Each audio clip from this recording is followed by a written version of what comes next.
जहाँ पर दो या दो से अधिक नदियां आपस में मिलती हैं, ज्वाइन करती हैं, उसको संगम या प्रयाग कहते हैं। कॉन्फ्लुएंस, कन्वर्जिंग पॉइंट, और इसका नाम दिया गया है that is the Vishnu Prayag. तो विष्णु प्रयाग में दो नदियों का संगम हुआ, अलकनंदा और धौलीगंगा। धौलीगंगा रिवर के ईस्ट में एक चोटी से फिर से एक नदी का ओरिजिन हो रहा है, और इस नदी का नाम है Nandakini. That is the Nandakini river. Nandakini river joins Alaknanda at this point. Alaknanda से इस बिंदु पर मिलती है, और इसका नाम बनेगा नंद प्रयाग। दैट इज द नंद प्रयाग। नंदाकिनी के आगे एक और ग्लेशियर है, यहां से रिवर का ओरिजिन होता है, और इस रिवर का नाम है पिंडार नदी। That is the Pindar river. और पिंडार रिवर अलकनंदा से इस पॉइंट पर मिलती है, और इसको कहा जाता है कर्ण प्रयाग। महाभारत का कर्ण, केशव अर्जुन को तो सिर्फ मैं ही मार सकता हूं और कोई नहीं, ठीक है।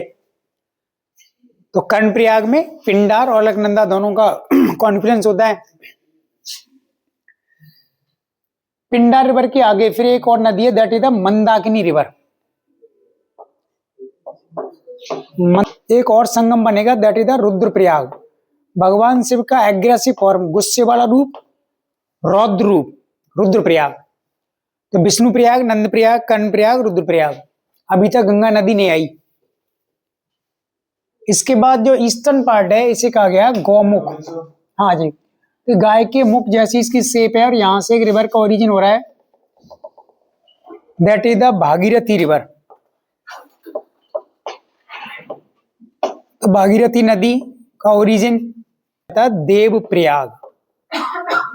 ये सब उत्तराखंड में हो रहा है, टिहरी गढ़वाल रीजन में। देव प्रयाग। देव प्रयाग के बाद फिर इसको नाम दिया गया, that is the Ganga river. It means Devprayag से पहले जितनी नदियों ने आपस में संगम बनाए, उसमें कोई भी गंगा नहीं है। इसलिए जब आप देव प्रयाग से ऊपर पीछे की ओर जाओगे पहाड़ों पर, तो यहाँ जो लोग रहते हैं, छोटे छोटे गांव तक या ढांडियां जैसे हैं पहाड़ों पर, तो उनसे पूछो गंगा रिवर, तो मना करते हैं यहाँ गंगा रिवर नहीं है, नीचे जाओ आप। तो गंगा रिवर का जो ओरिजिन है at the Devprayag, where the Bhagirathi river joins the Alaknanda, जहां पर भागीरथी नदी अलकनंदा से मिलती है। तो एक क्वेश्चन इन प्रयाग पर, संगम पर या कॉन्फ्लुएंस पर आता है कि कौन सी नदी का संगम कहां पर होता है। अब इसके बाद उत्तराखंड के बाद गंगा रिवर का फ्लो होता है उत्तर प्रदेश में, देन बिहार में पटना के पास, अब फिर ये वेस्ट बंगाल में जाती है। और वेस्ट बंगाल में गंगा रिवर दो ब्रांचेस में डिवाइड होती है। एक ब्रांच, इसकी मेन ब्रांच बांग्लादेश में गई सीधी, और दूसरी ब्रांच है वो पश्चिम बंगाल में रह जाती है। इस ब्रांच को कहते हैं हुगली, हुगली नदी, हुगली या भागीरथी। और जो मेन ब्रांच है दैट एंटर्स इनटू बांग्लादेश। और बांग्लादेश में गंगा की जो मुख्य शाखा है, इसको नाम दिया जाता है पद्मा नदी, द पद्मा रिवर। तो कल हमने पढ़ा था कि ब्रह्मपुत्र नदी बांग्लादेश में प्रवेश करती है, दो ब्रांच में डिवाइड होती है। मेन ब्रांच को बांग्लादेश में नाम दिया गया है जमुना नदी। गंगा की मेन ब्रांच को बांग्लादेश में नाम दिया गया है पद्मा नदी। और जमुना और पद्मा दोनों बांग्लादेश में मिल रही हैं एक ही पॉइंट पर। और एक तीसरी नदी और आ रही है मणिपुर से, बराक नदी। ये भी इन दोनों की धारा के साथ कंबाइन हो जाती है, जुड़ जाती है, और तीनों की संयुक्त धारा को फिर हम मेघना नदी कहते हैं। और तीनों नदियों का पानी जॉइंट रूप में, संयुक्त रूप में बंगाल की खाड़ी में गिरता है, और यहाँ पर डेल्टा बनता है, सुंदरबन का डेल्टा, दुनिया का सबसे बड़ा delta, largest delta in the world. तो अभी हम समझेंगे कि डेल्टा होता क्या है। तो कई बार तो क्वेश्चन आता है कि भाई गंगा नदी डेल्टा बनाती है, यस। लेकिन एक बार क्वेश्चन ये भी पूछा हुआ है, सुंदरबन का डेल्टा बनाने में कौन कौन सी रिवर्स का कंट्रीब्यूशन होता है। तो 3 rivers create the Sundarban delta, Brahmaputra and the Barak river. And why it is named the Sundarban delta. सुंदरी प्रजाति के जो पौधे यहाँ पर सबसे ज्यादा हैं, इसलिए नाम दिया गया है। अब सुंदरी जो प्लांट है वो तो लोकल नेम हुआ, बॉटेनिकल नेम क्या है इसका, वैज्ञानिक नाम कौन बताएगा?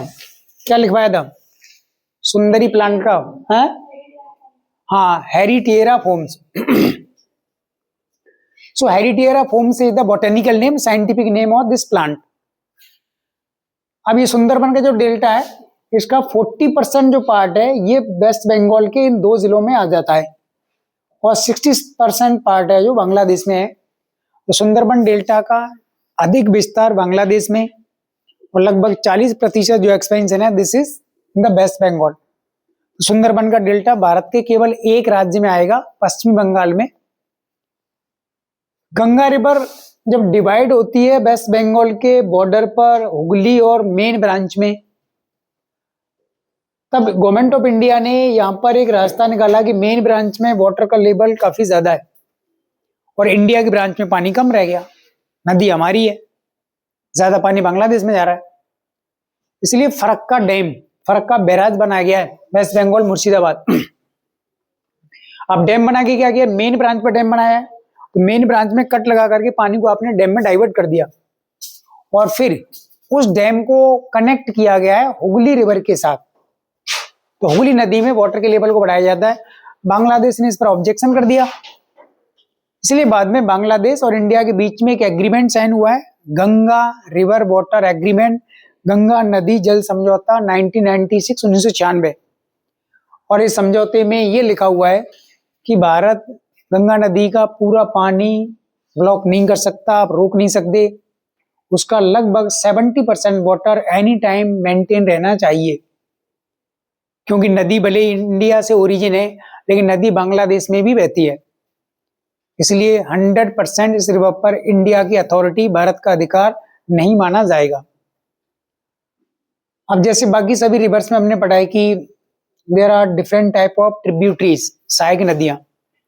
तो गंगा रिवर का फ्लो पाथ आप देखो ऐसे जा रही है, तो ऊपर से जो नदी गंगा को ज्वाइन करेगी इसको कहा जाएगा लेफ्ट साइड की ट्रिब्यूटरी, यानी बाईं ओर की सहायक नदियां। और इधर से कोई भी रिवर अगर ज्वाइन करती है तो इसको कहा जाएगा ना राइट ट्रिब्यूटरी, साउथ की साइड से। तो गंगा नदी में काफी नदियां हैं जो बाद में मिल जाती हैं, और यही कारण है कि गंगा नदी का पानी का जो लेवल है वो कम नहीं हो पाता। 40 करोड़ से ज्यादा नॉर्थ इंडिया के लोग गंगा रिवर पर डिपेंड करते हैं। कम से कम 4 राज्यों की बहुत बड़ी एक पॉपुलेशन है, totally depends upon the Ganga river for the different purpose. तो गंगा नदी के पानी को उनको उपयोग करना है, एज ए ड्रिंकिंग वाटर के रूप में लेना है उनको, आरओ सिस्टम के माध्यम से, फिल्टर के माध्यम से उसको साफ करते हैं। इरिगेशन, खेतों में सिंचाई के लिए कैनाल्स बना रखे हैं, पंप सेट लगा रखे हैं। फिर सरकार ने कुछ हाइड्रो पावर प्लांट भी यहाँ पर लगा रखे हैं, फिशिंग भी यहाँ पर होती है, बोटिंग भी है, टूरिज्म पर्पज से भी इसको डेवलप किया है। ठीक है, तो यहाँ तक पहले लिखते हैं, फिर हम एक टेबल बनाएंगे, इंडिया की जो रिमेनिंग रिवर्स है ना उनको एक टेबल के थ्रू पढ़ेंगे, और देन फिर कंसेप्ट पर आएंगे रिवर्स के